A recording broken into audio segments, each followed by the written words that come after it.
Welcome to the Nutrimedical Report, live for the 11th day of June. Again, 11 is a very significant day indeed because it is now the World Health Organization has declared the first time in 41 years Pandemic 6 alert, as we've been predicting now for months and years. And by the way, they have been doing nothing at level 5 to actually prevent it from going to level 6.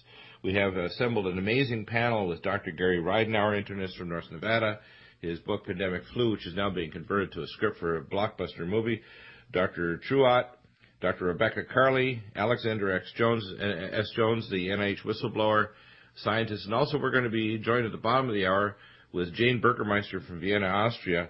I want to start with Dr. Gary Ridenour because he said something to me yesterday before our show today that I found, even among those who have been following this for years, quite shocking in terms of what one of the consequences the British government's done in planning for pandemic flu. Welcome to the program, Dr. Ridenour.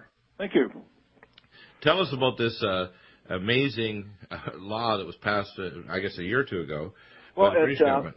Civil Contingencies Act, which was about 2001, because they were planning quite a bit ahead of time.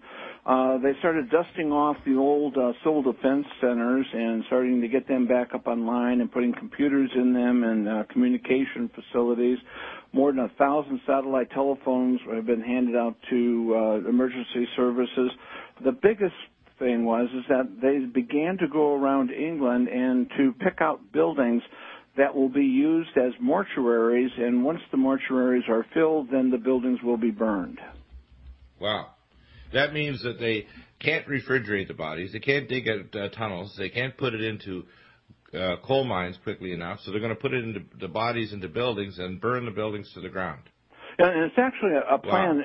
It was a plan actually back from the Cold War days that after an atomic attack, bodies would be disposed of in this way.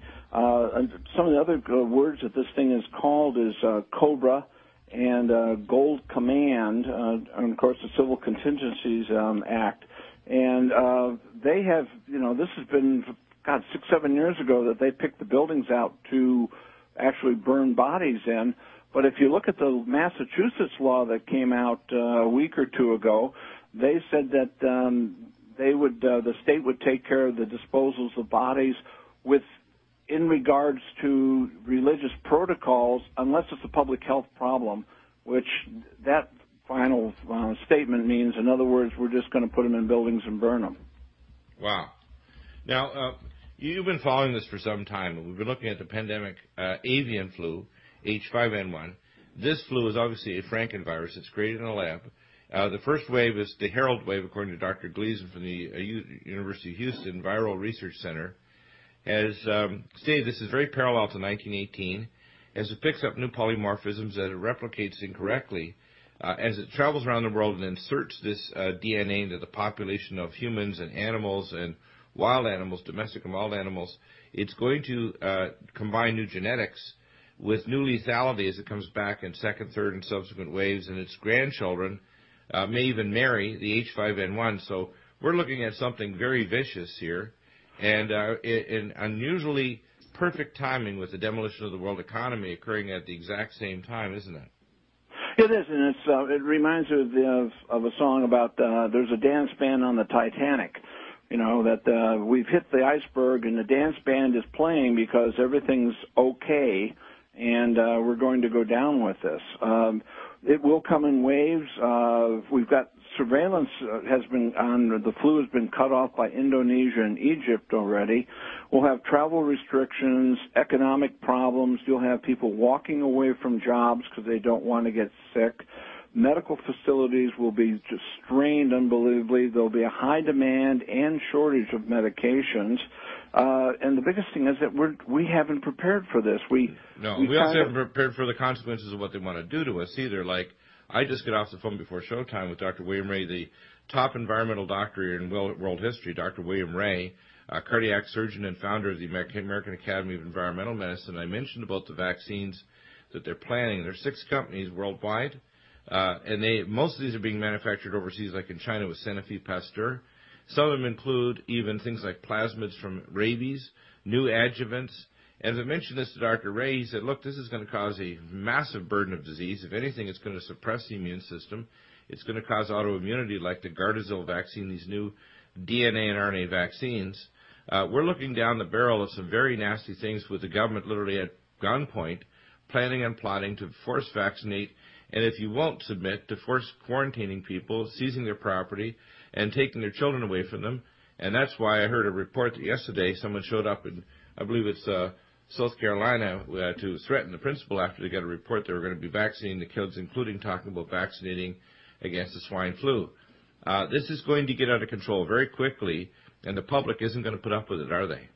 I don't think they will, because I certainly wouldn't let anyone in my family or anyone I know or any of my patients be vaccinated with something that is going to be obviously walked right around the FDA and put right onto the market. And that is, I mean, you're going back to to prehistoric times when you started doing this kind of stuff. You have no idea what the repercussions are going to be 5-10 years down the road with this medicine. Oh, yeah. Well, almost certainly it's going to upregulate glutamate pathways and cause autoimmune disease. I want to hear some comments from Dr. Carley, because she's one of the leading lights against the vaccines of death, which we know if there is a virus that's going to acquire new things, we could stop it if we do things like its superhighway or the international jetliners. We could put viral things. We could build up host defenses. We could improve public hygiene. But none of these things have been done to quarantine, to track, to do anything to contain the virus, to prevent people like the airline stewardesses in April 27th went to the FAA and requested just wearing masks and using antiviral wipes, and the FAA said no. Dr. Carley, your comments. Well, it's just so amazing to me as they proceed with this agenda right in our faces. As I've mentioned before, they've been predicting for years that it wasn't a matter of if but when, and now here we are. And as we've all discussed on many other shows before, it's self-evident that this virus came from a laboratory. Now we have Health and Human Services, Dr. Robin Robinson, stating we are moving forward with making a vaccine, and if the government proceeds with the national program, enough supply will be produced to provide 2 doses for all Americans. And there's this Anthony Fauci, who was involved in drafting the Model State Health Emergency Powers Act. He was actually on C-SPAN a few years ago. I have it on tape when they first came out with this. And a caller called in and asked him, well, we remember what happened in the 70s with the swine flu program then. How can you assure the public that any vaccines will be safe? And his answer was ridiculous, something to the effect of, well, sometimes we make mistakes, you just have to realize that mistakes are made, and that's just the way it is. And now here we having him again now. Well, Fauci was involved in the group that actually was working with the Special Virus Project to make the AIDS virus. I know that. Right, but I just want to mention, he's now stating, and I quote, adverse reactions aren't to be expected, and adding another shot for swine flu should not present a problem. Now, obviously, they've had no time to test any vaccine that they're making.